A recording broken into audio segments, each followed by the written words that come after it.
Yo, what's going on, guys? It's Scott here, and today I'm going to give you my NBA predictions for this season. So first I'm going to go through the standings and what I think they are. So for the West at 15, I'm going with the Kings. I don't think they're going to be very strong. I think the veterans they brought in won't really boost them that much, and their young players will take a while to develop. And then at 14, I have the Mavericks. I think they're going to take a step back. Their older players are probably going to be aging a little bit more, like Dirk won't be as good. And then I don't think their young players, I mean, Dennis Smith might be pretty good, but I don't think he'll be able to propel them that far. And then at 13, I have the Suns.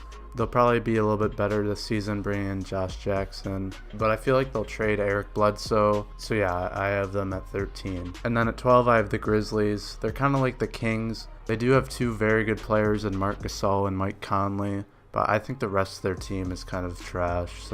And then at number 11, I have the Jazz. They could probably make the playoffs, but since there's a lot of teams that are kind of in the playoff picture, I'm kind of picking them as missing the playoffs, but they'll probably be still like a 500-ish team. And then I have 10, the Lakers. I kind of changed my mind on this one. There's just so many good teams that are looking really sharp for this season. So 10, the Lakers. I do think Lonzo Ball will win Rookie of the Year, but that's pretty much the most the Lakers can do in my opinion. And then at 9, I have the Pelicans. I think they're the one team that'll be disappointing this season, and they won't make the playoffs. I think Boogie Cousins will probably get traded, and Anthony Davis will just be stuck on that team probably for the next couple of years. At 8, I have the Trailblazers. They'll probably just slide into the playoffs like they usually do. I think because they have a little bit more depth than like the Pelicans, they'll probably be able to make the playoffs. At 7, I have the Nuggets. I think they'll be one of the more exciting teams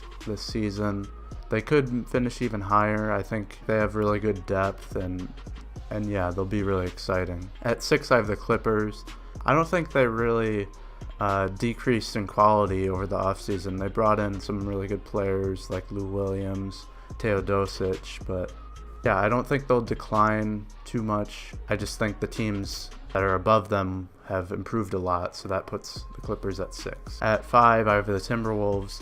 I think they'll be really good this time around. I know last season they kind of disappointed, but bringing in Jimmy Butler and having the rest of the players that they do right now will definitely make them a lot better, and I think this season they'll finally break out and finish 5th in the Western Conference. I think that the top 4 will be pretty close, but I think the Rockets will probably have the hardest time throughout the season. I think they have the least depth out of all these teams. I think that Chris Paul and James Harden will take a while to adapt to each other, and yeah, that's why I have them at 4. At 3, I have the Spurs. I think they'll be pretty good like they usually are. I think signing Rudy Gay was a really good move, and yeah, they're usually very consistent, so that's why I have them at 3. And then at 2, I have the Thunder. I think they're the biggest competition to the Warriors. I think Melo, Paul George, and Russell Westbrook will be a really good offensive force, and defensively they're also going to be really strong, and I think they also match up really good with the Warriors, so that's why I have them at 2. And then at 1, I have the Warriors. Obviously, they're the best team in the NBA. There's no denying that. I don't think they're going to get close to the season where they won 73 wins, but they'll probably get close to 70 this season, definitely. And now for the Eastern Conference, this one is pretty easy to do. There's probably like 6 teams that are clear playoff favorites, and then the rest is just pretty bad. So at 15, I have the Bulls. I think they're the worst team in the NBA. They have Zach LaVine, who's injured for half the season, and then pretty much no one else. Like, no one else really good enough to be considered even like a decent starter for their team. Like, that's how bad they are. And then at 14, I have the Magic. Once again, they're probably not going to be that good. I don't think they have really anyone that can step up. At 13, I have the Knicks. They don't look very good either. I don't think Porzingis will really progress that much this season either. At 12, I have the Hawks. They'll probably be better than the Knicks, and I think Schroeder will probably take a pretty good step forward. He'll probably get some pretty decent numbers this season now that he's officially the Hawks' best player, but I don't think they're going to be that good. And then 11, I have the Nets. They'll likely be in the playoff race for a good portion of the season, then they'll just fall out. I think D'Angelo Russell will really improve this season, and the Nets will become a better team, that's for sure. At 10, I have the Pacers. I know they lost Paul George, but I actually think since they have Miles Turner and then they brought in some pretty decent players over the offseason, they'll probably still be a relatively decent team. They just won't make the playoffs. And then at 9, I have the Hornets. I think they'll be a playoff contender for sure, but I just had to decide between two teams at this point. And then at 8, I have the Pistons. I gotta represent the Pistons here. I think they're better than the Hornets at least. They might not be able to make the playoffs because I know the Hornets are pretty close to them, but I gotta go with the Pistons here. At 7, I have the Heat.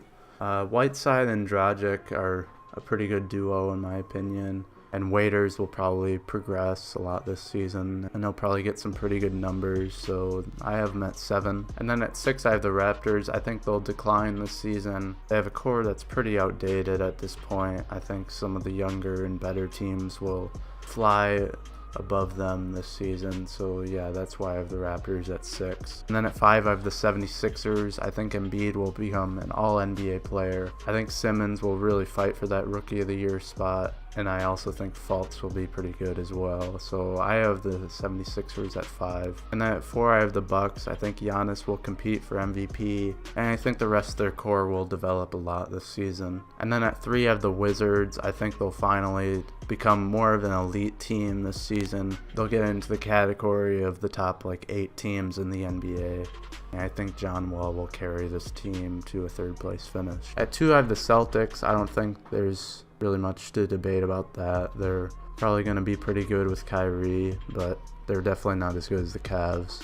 And then at 1, I have the Cavs. I think they're going to be really good competition this season for the Warriors. I'm not so sure if they'll beat them, but they definitely improve over the offseason. I know many people think otherwise about that, but they definitely have a lot more depth, and they'll definitely be first in the East. So as far as the rest of my predictions go, I think Kawhi Leonard will win MVP, Draymond Green will win Defensive Player of the Year, Lonzo Ball will win Rookie of the Year, Eric Gordon will win Sixth Man, and then I think D'Angelo Russell will be most improved. And then for playoff predictions, I think that the Warriors will beat the Thunder in a 7-game series in the West, and then the Cavs will beat the Wizards in a 6-game series in the East. And then for the finals, I think the Warriors will beat the Cavs in a 7-game series. But yeah, those are my predictions, guys. If you want to tell me how you think about my predictions, just leave them in the comments. So that's all I have for this video, guys. If you want to see more content from me, then make sure you subscribe and like the video if you enjoyed, and thanks for watching.